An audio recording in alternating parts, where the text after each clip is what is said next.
নমস্কার, আশা করি প্রত্যেকেই ভালো রয়েছেন। আরও একবার স্বাগত জানাই আমাদের ইউটিউব চ্যানেল মিনময় সহজের পক্ষ থেকে। আজকে যে বিষয় নিয়ে আলোচনা, ইডব্লিউএস অ্যাপ্লিকেশন সম্পর্কে। হ্যাঁ, একদম ইডব্লিউএস অনলাইন যে অ্যাপ্লিকেশন ফর্ম ফিল আপ হয়, সেই ফর্ম ফিল আপের বিস্তারিত তথ্য সম্পূর্ণ প্রথম থেকে লাস্ট পর্যন্ত ফর্ম ফিল আপের বিষয়ে জানতে চলেছেন। ইডব্লিউএস এখন বর্তমানে অনলাইনে অ্যাপ্লিকেশন করে সেই অ্যাপ্লিকেশনটার সাথে সমস্ত ডকুমেন্ট সাবমিট করতে হচ্ছে অফিসে। তো অনলাইন যে অ্যাপ্লিকেশন প্রক্রিয়া, সেটা কিন্তু একটু ঝামেলার বিষয়। অর্থাৎ সমস্ত টিক চিহ্ন বা কী কী লাগবে, জমি জায়গার ডিটেলস কোথায় দিবেন, তাছাড়া যে বাড়িটা কত স্কোয়ার ফুটের মধ্যে রয়েছে, কত স্কোয়ার ইয়ার্ডের মধ্যে রয়েছে, মিউনিসিপ্যালিটির মধ্যে কিছু আছে কি না, বা পঞ্চায়েতের মধ্যে আপনার বাড়ি কি না, এই সমস্ত বিষয়গুলো আপনাকে সঠিকভাবে ফিল করতে হবে, তবেই কিন্তু আপনার অ্যাপ্লিকেশনটা গ্রহণ করা হবে। আজকে শুরু থেকে লাস্ট পর্যন্ত কিভাবে ফর্ম ফিল আপ করবেন, কোথায় কি লিখবেন, সেটাই জানতে চলেছেন আমাদের এই ভিডিওটার মধ্যে। অবশ্যই ভিডিওটাকে স্কিপ না করে লাস্ট পর্যন্ত দেখুন এবং আমাদের সাথে থাকুন। একটা ছোট্ট অনুরোধ, যদি আপনি আমাদের চ্যানেলে নতুন আসছেন, চ্যানেলটাকে সাবস্ক্রাইব করুন, পাশের দেওয়া বেল আইকনটা ক্লিক করতে ভুলবেন না পরবর্তী নোটিফিকেশান পাওয়ার জন্য। আর যারা অলরেডি সাবস্ক্রাইব করে আমাদেরকে সাপোর্ট করছেন, অসংখ্য ধন্যবাদ। হ্যাঁ, আজকে কথা বলছি সেই অনলাইন অ্যাপ্লিকেশন সম্পর্কে। তো সেজন্য সরাসরি স্ক্রিনের মধ্যে চলে যাই এবং সেখানে আলোচনা করি, তাহলে বিষয়টা আপনার কাছেও পরিষ্কার হবে। চলুন। ইডব্লিউএস আবেদন করার জন্য সঠিক এবং সহজ পদ্ধতি আজকে আলোচনা করব। সেজন্য আমরা যে অফিসিয়াল ওয়েবসাইট থেকে বর্তমানে হচ্ছে সেখানে এসেছি, যেটা হলো কাস্ট সার্টিফিকেট wb.gov.in। এটা শুধুমাত্র ওয়েস্ট বেঙ্গলের জন্য। তো এখানে আসার পরে উপর দিকে হোম এবং SC ST OBC, তারপরে ইডব্লিউএস, তারপর অনেক ধরনের অপশন দেখতে পাচ্ছেন। তো এই প্রথমের হোমের পরে SC ST OBC যারা আবেদন করবেন তাদের জন্য এই অপশানগুলো। যারা ইডব্লিউএস, এখান থেকে আবেদন, এডিট এবং চেক অ্যাপ্লিকেশান, তারপর হলো প্রিন্ট, ডাউনলোড, সব কিছু এখান থেকেই সম্ভব। তো আমরা যেহেতু অনলাইনে অ্যাপ্লিকেশান করব, তো অ্যাপ্লাই ফর ইডব্লিউএস অপশানটিতে ক্লিক করব। ক্লিক করার সাথে সাথে এদের পেজটা ওপেন হবে। ইডব্লিউএসের দুটো সার্টিফিকেট হয়ে থাকে, একটা হলো সেন্ট্রাল, একটা হলো স্টেট। আপনি যে কাজের জন্য ব্যবহার করবেন ভাবছেন, সেটা আগে বিবেচনা করুন সেন্ট্রালের না স্টেটের। তো যাই হোক, সেটা চয়েস করবেন। চয়েস করার সাথে সাথে সমস্ত ঘরগুলো ওপেন হবে। যদি সেন্ট্রাল অপশানে চয়েস করেন, তাহলে আপনাকে চাওয়া হবে আপনার আগে সার্টিফিকেট আছে কি না, বা এই বছরের কোনো সার্টিফিকেট আছে কি না। তো যাই হোক, যেটা থাকলে দিবেন, নাহলে নো। স্টেটেরটা করলেন, স্টেট অপশানে ক্লিক করবেন। কোন ডিস্ট্রিক্ট থেকে বিলং করছেন সেটা ড্রপ ডাউন থেকে চয়েস করবেন। তারপর আসবে সাব ডিস্ট্রিক্ট, তারপর আসবে মিউনিসিপ্যালিটি আর ব্লক। অর্থাৎ আপনি যদি ব্লকে বসবাস করছেন, ব্লকে টিক করবেন, তবে ব্লকগুলো আসবে। যে ব্লকের আন্ডারে, সে ব্লকটা চয়েস করার পর জিপি, গ্রাম পঞ্চায়েতের নামগুলো আসবে, সেই গ্রাম পঞ্চায়েত চয়েস করবেন। তারপর এখানে অপশান রয়েছে অ্যাপ্লাই ফর, অবশ্যই জেনারেল অপশানে অনেক অপশান দেওয়া হয়েছে নতুন, তাই আমরা ভিডিওটা আবার পুনরায় বানাচ্ছি। এখানে বেশি ছিল না, আদার্স অপশান ছিল, কিন্তু বর্তমানে অনেক ধরনের অপশান কিন্তু এখানে অ্যাড করা রয়েছে। যারা মুসলিম ক্যাটাগরি রয়েছে তাদেরও কিন্তু অনেক অপশান কিন্তু অ্যাড করা হয়েছে ইডব্লিউএসের ক্ষেত্রে। অর্থাৎ যাদের ওবিসি সার্টিফিকেট রয়েছে বা সেন্ট্রাল সার্টিফিকেটে সেন্ট্রাল ওবিসিতে নাম নেই, তারা কিন্তু এখানে পেয়ে যাবে তাদের সাবকাস্ট অর্থাৎ সাব ক্যাটাগরিটা। এখানে একটা কথা জানিয়ে রাখি, আদার্স অপশানও রয়েছে। আপনি চাইলে এখানে যদি না পান, আদার্স অপশানে ক্লিক করে আপনার সাবকাস্টটা লিখতে পারেন। তারপর আসছে নাম, অর্থাৎ নামের সম্পূর্ণ বানান অ্যাজ পার আধার কার্ডে যা নাম রয়েছে সেটাই দিবেন। বাবার নাম, মোবাইল নম্বর যদিও ম্যান্ডেটারি নয়, দিয়ে রাখবেন, সুবিধা রয়েছে।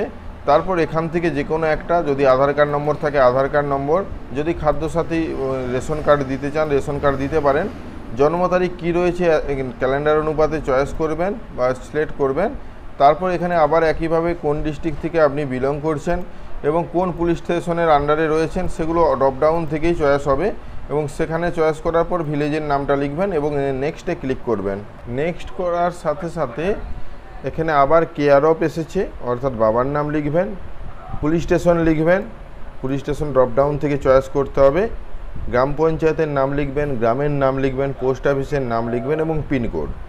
এটা যদি একই হয়ে থাকে পার্মানেন্ট এবং প্রেজেন্ট অ্যাড্রেস, তাহলে কিন্তু সেম অপশানে ক্লিক করবেন, তাহলে কিন্তু এই ঘরগুলো অটোমেটিক ফিল হয়ে যাবে। তারপর আপনি নেক্সটে ক্লিক করবেন। নেক্সটে ক্লিক করার সাথে সাথে রিলিজন কি রয়েছে, হিন্দু, ইসলাম, খ্রিস্টান, জৈন, সব অপশান রয়েছে, এখানে আপনি চয়েস করবেন। তারপর জেন্ডার কি রয়েছে, মেল ফিমেল, সেটা চয়েস করার পর দুজন রেফারেন্সের নাম দিতে হবে, রেফারেন্স 1, রেফারেন্স 2 এবং তাদের অ্যাড্রেস। রেফারেন্স ব্যক্তিরা সেই অঞ্চলের যে কোনো গ্রামের বাসিন্দা হতে পারে বা একই গ্রামের বাসিন্দা হতে পারে, সেটা আপনি আগের থেকে ভালোভাবে তাদের সাথে কথা বলবেন। তাদের কিন্তু আধার ভোটার কার্ড প্রয়োজন হলেও হতে পারে, সেটা মাথায় রাখবেন। যে এমন কোনো ব্যক্তিদের নাম দিবেন না যারা আপনাকে কোনো কার্ড শেয়ার করবে না। যাই হোক, এইটা দুজন রেফারেন্সের নাম দিবেন এবং নেক্সটে ক্লিক করবেন। নেক্সট করার সাথে সাথে আসবে এই পার্টটা খুবই জরুরি। কেন জরুরি আমি আলোচনা করছি। প্রথমে একটা ফটো আপলোড করবেন 100 কেবির মধ্যে জেপিজি ফরম্যাটে। আপনি ট্যাক্স রিটার্ন ফাইল করেন কি না সেটা ইয়েস অথবা নো। ইয়েস করলে ট্যাক্স রিটার্নের সমস্ত ডিটেলস দিতে হবে। যদি এখানে ইয়েস করেন তাহলে কিন্তু আইটিআর অপশানটা, যে অপশানটি রয়েছে এই ঘরটিতে টিকমার্ক দিতে হবে, আর তাহলে কিন্তু আইটিআর ফাইল সাবমিট করতে হবে। আর যদি এখানে নো করেন তাহলে আপনাকে এই অপশানটা বাদে সমস্ত ঘরে টিকমার্ক দিতে হবে। আপনি এতগুলো ডকুমেন্ট সাবমিট করবেন এই সার্টিফিকেটটি পাওয়ার জন্য। দেখুন, এখানে একটা ছবি আপলোড করে সাবমিট করে দিলে ফর্মটা সাবমিট হয়ে যাবে, কিন্তু আপনাকে সম্পূর্ণ ফর্মগুলো, যেমন এখানে বলা হয়েছে agriculture land details, income details, residential flat details, মিউনিসিপ্যালিটিতে কোনো জায়গা রয়েছে কিনা, বাড়ি রয়েছে কিনা, বা নন মিউনিসিপ্যালিটিতে কোনো বাড়ি রয়েছে কিনা, এই ঘরগুলো কিন্তু আপনাকে একে একে সমস্তটাই ফিল আপ করতে হবে। কিন্তু আপনি যদি এই মুহূর্তে ফিল আপ করতে যান তাহলে অনেক সময় লাগবে। সময় লাগার কারণে কিন্তু যা ফর্মটা ফিল আপ করেছেন সেটা সার্ভার এরর দেখা দিতে পারে। তো আমি আপনাদেরকে বলবো আগে আপনি ফর্মটা সাবমিট করুন। সাবমিট করবেন কি করে? ছবি আপলোড করবেন, এই ঘরগুলো নিয়ে টিকমার্ক দিবেন, এখানে নো করবেন, সাবমিট অপশানে ক্লিক করবেন। সাবমিট হওয়ার সাথে সাথে একটা অ্যাপ্লিকেশন নাম্বার প্রোভাইড হয়েছে। এই অ্যাপ্লিকেশনটা কোথাও নোট করবেন বা কপি করবেন। নিচের দিকে দেখুন সমস্তটাই অ্যাপ্লিকেশন ফর্ম, এখানে ক্লিক করে দেখতে পারেন, বা এখানে অ্যাকনলেজমেন্টটায় ক্লিক করে দেখতে পারেন, বা সম্পূর্ণ ফর্মটা, এই অ্যাকনলেজমেন্টটা বা এই ফর্মটা কিন্তু আর কোনো চেঞ্জ হবে না। আপনি চাইলে এই দুটোকে প্রিন্ট আউট করুন। চেঞ্জ হবে কোথায়? এই তৃতীয় ইনকাম যে ডিটেলসটা রয়েছে সেখানে চেঞ্জ হবে। তো চেঞ্জ আমাকে এরপর করতে হবে। কিভাবে চেঞ্জ করব? আমাকে কিন্তু এই ঘরগুলো ফিল করতে হবে, না ফিল করলে কিন্তু জমা হবে না। কি কি ফিল করতে হবে? জমি জায়গার তথ্য বা আরও যেসবগুলো রয়েছে সেগুলো ফিল করতে হবে। তো সেইটা ফিল করার জন্য আপনি অ্যাপ্লিকেশন নম্বরটাকে কপি করবেন, আবার পুনরায় অফিসিয়াল ওয়েবসাইটে যাবেন, যেখান থেকে আবেদন করেছিলেন ইডব্লিউএস অ্যাপ্লিকেশন, তার নিচে এডিট অ্যাপ্লিকেশন পাবেন। এই এডিট অ্যাপ্লিকেশনকে ব্যবহার করে বাকি সমস্ত প্রক্রিয়াটা কমপ্লিট করবেন। অ্যাপ্লিকেশন নম্বর এবং ডেট অফ বার্থ দিবেন। সার্চে ক্লিক করার সাথে সাথে অ্যাপ্লিকেশন নম্বর এসেছে, নাম আসবে, বাবার নাম আসবে, ডেট অফ অ্যাপ্লিকেশন, কত তারিখে অ্যাপ্লিকেশন করেছেন। নিচের দিকে দেখুন প্রত্যেকটা ঘর এসেছে এডিট করার জন্য। তো আমার পার্সোনাল ইনফরমেশান, অ্যাড্রেস এগুলোর দরকার নেই।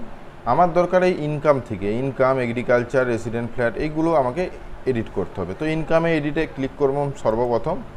তো একইভাবে ইনকামটাতে অবশ্যই আমি বলেছি প্যান কার্ড নম্বর প্রয়োজন। আগের ভিডিওটা দেখে নিন কী কী লাগবে। সেই ভিডিওটাতে যে কোনো একজনের প্যান কার্ড নম্বর প্রয়োজন, সেটা বাবার হতে পারে বা ক্যান্ডিডেটের।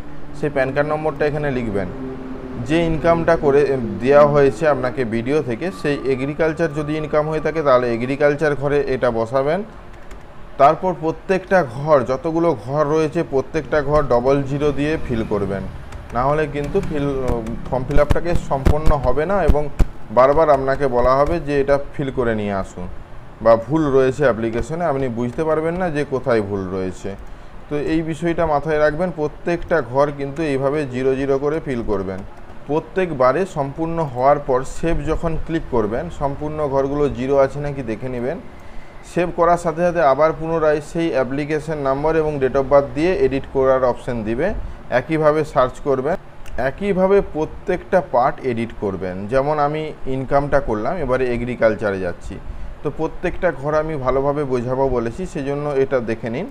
এগ্রিকালচার ল্যান্ডে যখন যাবেন তখন যদি নিজের নামে জমি থাকে সেটা কত পরিমাণ একরে লিখবেন, যদি বাবার নামে থাকে সেটা একরে লিখবেন, যদি মায়ের নামে থাকে সেটা একরে লিখবেন। বাবার নামে যদি একাধিক মৌজায় জমি থাকে টোটালটাকে একসঙ্গে যোগ করে কত একরে হচ্ছে সেটা লিখবেন। প্রত্যেকটা লোকেশনের ঘরে মৌজা নাম্বারগুলো এবং তার সাথে মৌজার নামগুলো লিখে দিবেন কমা দিয়ে দিয়ে। এটা বুঝাতে পেরেছি? যদি এই জায়গাটা না বুঝতে পারেন অবশ্যই কমেন্ট করুন, আমি আরও ভালোভাবে বোঝানোর চেষ্টা করব। যতজনের রয়েছে, যদি মায়ের নামে জমি থাকে, যদি স্বামী স্ত্রীর নামে জমি থাকে, বা যদি অন্য কোনো কারোর নামে জমি থাকে, সেগুলো কিন্তু অ্যাড করতে হবে। নিচে সেটা ক্যালকুলেট হবে, বাকি সমস্ত ঘরগুলো নিয়ে 0 হবে। এটাও সেভ করলাম। আবার পুনরায় অ্যাপ্লিকেশন নম্বর এবং ডেট অফ বার্থ দেবো এবং সার্চে ক্লিক করব। আমি আবার রেসিডেন্ট ফ্ল্যাট এডিট অপশানে ক্লিক করব। রেসিডেন্ট ফ্ল্যাট অপশানটা অবশ্যই মনোযোগ দিয়ে দেখবেন। রেসিডেন্ট ফ্ল্যাটে কি বলা হয়েছে, কত স্কোয়ার ফুট জায়গার মধ্যে আপনার বাড়িটা রয়েছে, এটা কিন্তু খুব গুরুত্ব। এবং বাড়িটা কোন লোকেশনে রয়েছে, অবশ্যই লোকেশন মানে আপনাকে বলেছি জেএন নম্বর এবং তার সাইডে নামটা লিখবেন। যদি একাধিক লোকেশনে আপনার বাড়ি হয়ে থাকে, যদি কম স্কোয়ার ফুট হিসেবে টোটাল স্কোয়ার ফুটটা এখানে যোগ করবেন। এখানে কিন্তু 1000 স্কোয়ার ফুটের বেশি হলে নিবে না, এটা কিন্তু রয়েছে যে ইডব্লিউএস পাবে না সে ব্যক্তি। অর্থাৎ 1000 স্কোয়ার ফুটের কম জমি বা কম ছাদটা হতে হবে, সেটা নিজের নামে বা বাবার নামে, মায়ের নামে, সেই ঘরগুলো ভালোভাবে ফিল করবেন। বাকি ঘরগুলো 0 করে সেভ অপশানে ক্লিক করবেন। সেভ করার সাথে সাথে এই ঘরটাও কমপ্লিট হয়েছে, সেভ সাকসেসফুল। একইভাবে আমরা পুনরায় application number, date of birth দেবো। এখানে রয়েছে দেখুন, তারপরে রেসিডেন্ট প্লট ইন মিউনিসিপ্যালিটি। যদি মিউনিসিপ্যালিটিতে কোনো প্লট থাকে তবে কিন্তু দিবেন, না হলে প্রত্যেকটা ঘরে 0 করবেন। যেভাবে আমি 0 করছি এইভাবে আপনারা 0 ইনপুট করবেন, ডবল 0 দিবেন, না হলে কিন্তু অনেক সময় নেয় না। যদি সিঙ্গেল 0 নিয়ে নেয় তাহলে আপনি সিঙ্গেল 0 ব্যবহার করতেই পারেন। তো সেভ করলাম। একইভাবে আমি আবার পুনরায় application number, date of birth দিয়ে সার্চ করছি। এরপর আসছে নট ইন মিউনিসিপ্যালিটি, অর্থাৎ মিউনিসিপ্যালিটির মধ্যে নয়। এই অপশানটাতে আপনাকে চাওয়া হচ্ছে স্কোয়ার ইয়ার্ডে, এটা মাথায় রাখবেন। এখানে কিন্তু স্কোয়ার ফুট নয়, 100 স্কোয়ার ইয়ার্ডের বেশি হওয়া চলবে না জায়গাটা। তো 100 স্কোয়ার ইয়ার্ডের মধ্যে হতে হবে। যেটা আপনি স্কোয়ার ফুট দিয়েছেন সেই অনুপাতে স্কোয়ার ইয়ার্ড দিবেন, না হলে কিন্তু অ্যাকসেপ্ট নেবে না। অর্থাৎ আপনি কনভার্ট করে নিতে পারেন square feet to square yard, তারপরে এখানে সেটা ব্যবহার করবেন। যার নামের জায়গায় যার নামের জায়গায় বাড়ি দিয়েছেন, অর্থাৎ বাবা বা সেলফ বা মাদার, তার নামের জায়গাতেই সেই অপশানগুলো ব্যবহার করবেন। বাকি সমস্ত ঘরগুলো নিয়ে 0 মেনশন অবশ্যই করতে ভুলবেন না, সেভ করবেন। আমার টোটাল যে পার্টগুলো ছিল সেটা কমপ্লিট হয়ে গেছে। আমি পুনরায় এখানে গিয়ে, অর্থাৎ হোম পেজে গিয়ে ইডব্লিউএস সার্টিফিকেটে রিপ্রিন্ট অ্যাপ্লিকেশন ফর্মে ক্লিক করে আমি কিন্তু এখানে অ্যাপ্লিকেশন নম্বর এবং ডেট অফ বার্থ ব্যবহার করে করতে পারি। আমি একটা যুক্তি করেছিলাম, অর্থাৎ আগের যে অ্যাপ্লিকেশনটা করেছিলাম সাবমিটেড, সেই পেজটা এখনও রেখে দিয়েছি। আপনারাও এভাবে কাজ করতে পারেন। যদি মনে হয় ওখানে অ্যাপ্লিকেশন নাম্বার আর ডেট অফ বার্থ না দিয়ে করবেন, তাহলে এই পেজটা রেখে দিবেন। লাস্টের যে পেজটা, এটাতে ক্লিক করবেন, দেখবেন যা ফিল করেছেন সমস্ত ঘরে 0 চলে এসছে এবং যে জায়গাটা আপনি মেনশন করে ফিল করেছেন সেই ফিলগুলো রয়েছে। টোটাল এটা হলো 3টে পেজের ফর্ম। এই 3টে page plus acknowledgement plus application form, এই টোটাল কপিগুলো আপনাকে সাবমিট করতে হবে সমস্ত ডকুমেন্টস সাথে দিয়ে। ডকুমেন্টস কী দিবেন, এই পেজের নিচের দিকে যাবেন, সমস্ত ডকুমেন্টসের কথা এখানে উল্লেখ রয়েছে। এছাড়াও কিন্তু আরও অন্য ডকুমেন্টস রয়েছে। অ্যানেক্সার বি ফরম্যাট পাওয়ার জন্য, বা এটা সেলফ ডিক্লারেশন যে ফরম্যাটটি রয়েছে, আপনি সরাসরি এটাকে লিখে গুগলে সার্চ করবেন। সার্চ করার সাথে সাথে দেখতে পাবেন ফরম্যাট বহু, এবং যে কোনো একটা ফরম্যাট ডাউনলোড করবেন, অবশ্যই মিলিয়ে দেখবেন সেটা ইডব্লিউএস সংক্রান্ত কিনা। যেমন এই ফরম্যাটটা কিন্তু চলবে না, অবশ্যই সাইডে ইডব্লিউএস লিখে দিবেন, এটা কিন্তু ইডব্লিউএস এর জন্য। তো এখানে ইডব্লিউএস এর জন্য কেন বলছি, কারণ এখানে ইডব্লিউএস এর যে ক্রাইটেরিয়া রয়েছে সেই ক্রাইটেরিয়াটা এখানে রয়েছে। তো এইভাবে আপনারা অ্যানেক্সার বি ফরম্যাটটাও ডাউনলোড করতে পারেন এবং ফর্মটা এবং তার সাথে সমস্ত ডকুমেন্টস দিয়ে জমা দিতে পারেন। তো জমা দেওয়ার যে প্রক্রিয়া সেটা আমরা অলরেডি ভিডিও বানিয়েছি, কি ডকুমেন্টস লাগবে সে বিষয়ে, সে ভিডিওটা দেখতে পারেন, ডেসক্রিপশনে দিয়ে রাখছি। ধন্যবাদ। আশা করি সম্পূর্ণ বিষয়টা জানতে পেরেছেন। ভিডিওর লাস্টে আমরা কি ডকুমেন্টস লাগবে সম্পূর্ণ তথ্য একটা নতুন ভিডিও দিয়ে রাখছি, ডেসক্রিপশনেও সে ভিডিওটা পাবেন। আশা করি সম্পূর্ণ বিষয়টা বুঝতে পেরেছেন। যদি কিছু জানার থাকে অবশ্যই কমেন্ট করে জানান, আমরা চেষ্টা করব সঠিক উত্তর দেওয়ার। আজ এই পর্যন্তই। ভালো থাকবেন, সুস্থ থাকবেন। যদি আমাদের চ্যানেলে নতুন আসছেন চ্যানেলটাকে সাবস্ক্রাইব করবেন, আর যারা অলরেডি সাবস্ক্রাইব করে আমাদেরকে সাপোর্ট করেছেন অসংখ্য ধন্যবাদ। এভাবেই পাশে থাকুন। দেখা হচ্ছে নতুন কোনো ভিডিও নিয়ে। ধন্যবাদ।